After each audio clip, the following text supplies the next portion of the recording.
Today, on the eve of our historic 2024 presidential elections, it would be difficult for any of us to imagine a president or a former president of the United States wanting to give the people the right to rule themselves. Some might say the size and scope of our government in the 21st century has done just the opposite. But in 1912, this is exactly what Theodore Roosevelt demanded when he ran for an unprecedented third term as president. He lost, though his cousin, Franklin D. Roosevelt, would eventually win 4 terms as president. I just wanted to offer a brief comment to place Teddy's speech into an historic context. The tide of empowering the people was already shifting in 1912 as he spoke the words we're about to hear. In 1913, Congress enacted the federal income tax that has only become more complicated and more expensive for people as the decades went by. Congress back then also repealed tariffs on foreign imports into the U.S. that had protected American workers and the products they made here.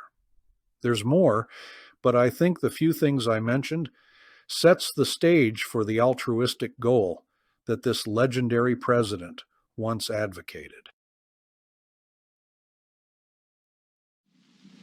The great fundamental issue now before our people can be stated briefly.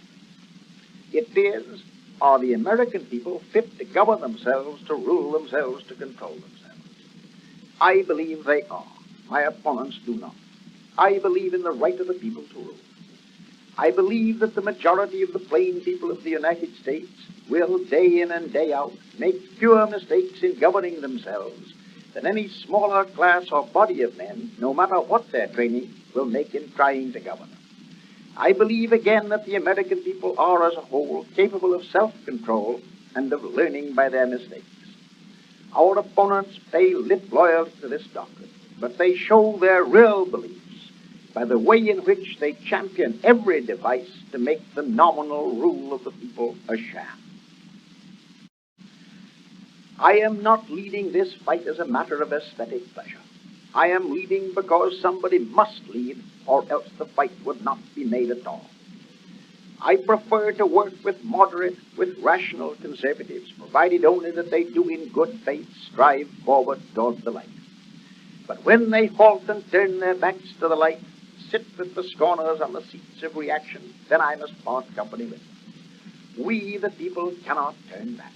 Our aim must be steady, wise progress. It would be well if our people would study the history of a sister republic.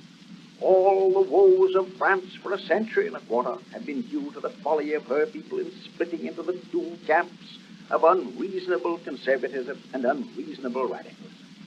Had pre-revolutionary France listened to men like Turgot and backed them up, all would have gone well. But the beneficiaries of privilege, the Bourbon reactionaries, the short-sighted ultra-conservatives, turned down Turgot and then found that instead of him they had obtained Robespierre. They gained 20 years' freedom from all restraint and reform at the cost of the whirlwind of the Red Terror, and in their turn the unbridled extremists of the terror induced a blind reaction. And so, with convulsion and oscillation from one extreme to another, with alternations of violent radicalism and violent Bourbonism, the French people went through misery toward a shattered goal. May we profit by the experiences of our brother republicans across the water and go forward steadily, avoiding all wild extremes. And may our ultra-conservatives remember that the rule of the Bourbons brought on the revolution. And may our would-be revolutionaries remember that no Bourbon was ever such a dangerous enemy of the people and of freedom as the professed friend of both Robespierre. There is no danger of a revolution in this country, but there is grave discontent and unrest, and in order to remove them there is need of all the wisdom and probity and deep-seated faith in and purpose to uplift humanity we have at our command. Friends, our task as Americans is to strive for social and industrial justice achieved through the genuine rule of the people. This is our end, our purpose. The methods for achieving the end are merely expedients. to be finally accepted or rejected according as actual experience shows that they work well or ill. But in our hearts we must have this lofty purpose, and we must strive for it in all earnestness and sincerity, or our work will come to nothing. In order to succeed, we need leaders of inspired idealism, leaders to whom are granted great visions, who dream greatly and strive to make their dreams come true, who can kindle the people with the fire from their own burning souls. The leader, for the time being, whoever he may be, is but an instrument to be used until broken and then to be cast aside. And if he is worth his salt, he will care no more when he is broken than a soldier cares when he is sent where his life is forfeit, in order that the victory may be won.